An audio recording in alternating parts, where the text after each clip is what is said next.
بسم اللہ الرحمن الرحیم۔ حضرت بلال حبشی کا واقعہ۔ حضرت بلال رضی اللہ تعالیٰ عنہ سے ایک دفعہ کسی نے پوچھا کہ آپ نے پہلی دفعہ حضور نبی کریم صلی اللہ علیہ وآلہ وسلم کو کیسے دیکھا؟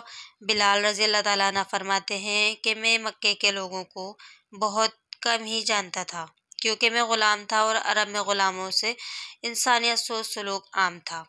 اس کی استطاعت سے بڑھ کے ان سے کام لیا جاتا تھا، تو مجھے کبھی اتنا وقت ہی نہیں ملتا تھا کہ باہر نکل کے لوگوں سے ملوں، لہٰذا مجھے حضور پاک یا اسلام یا اس طرح کی کسی چیز کا قطعی علم نہ تھا۔ ایک دفعہ کیا ہوا کہ مجھے سخت بخار نے آ لیا۔ سخت جاڑے کا موسم تھا اور انتہائی ٹھنڈ اور بخار نے مجھے کمزور کر کے رکھ دیا تھا، لہٰذا میں نے لحاف اوڑھا اور لیٹ گیا۔ ادھر میرا مالک جو یہ دیکھنے آیا کہ میں جو پیس رہا ہوں یا نہیں، وہ مجھے لحاف اوڑھا لیٹا دیکھ کے آگ بگولا ہو گیا۔ اس نے لحاف اتارا اور سزا کے طور پہ میری قمیض بھی اتار دی اور مجھے کھلے صحن میں دروازے کے پاس بٹھا دیا اور کہا یہاں بیٹھ کے جو پیسو۔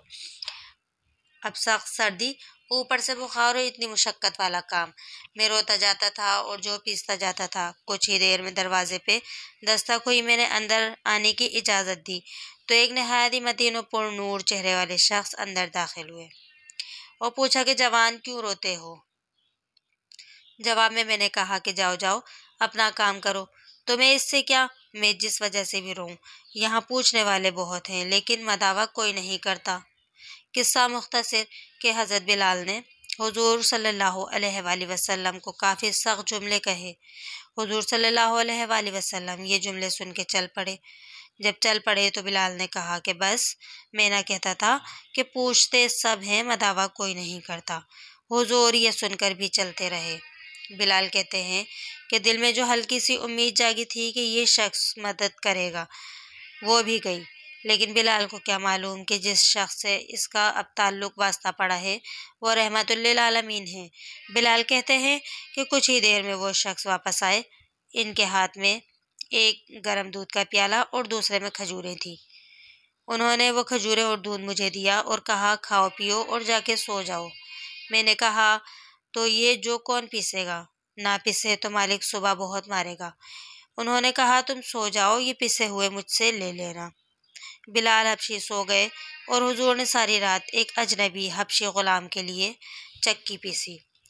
صبح بلال کو پسے ہوئے جو دیے اور چلے گئے۔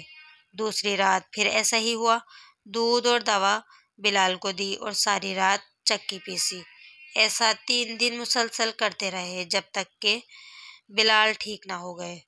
یہ تھا وہ تعارف جس کے بطن سے اس لافانی عشق نے جنم لیا کہ آج بھی بلال کو صحابی رسول، بعد میں عاشق رسول پہلے کہا جاتا ہے۔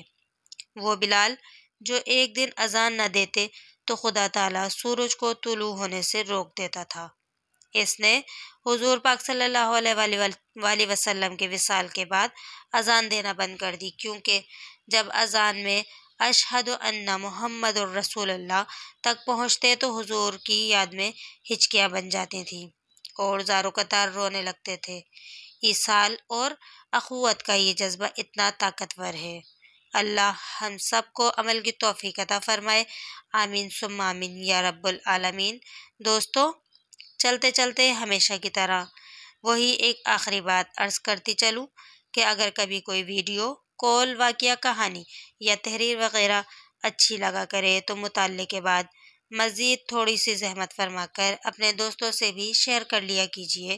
یقین جانیے کہ اس میں آپ کا بمشکل 1 لمحہ صرف ہوگا، لیکن اس 1 لمحے کی اٹھائی ہوئی تکلیف سے آپ کی شیئر کری ہوئی تحریر ہزاروں لوگوں کے لیے سبق آموز ثابت ہو سکتی ہے۔ لائک، شیئر، کمنٹس کرنا نہ بھولیے گا۔ جزاک اللہ خیرن کثیرہ۔ السلام علیکم۔ اللہ حافظ۔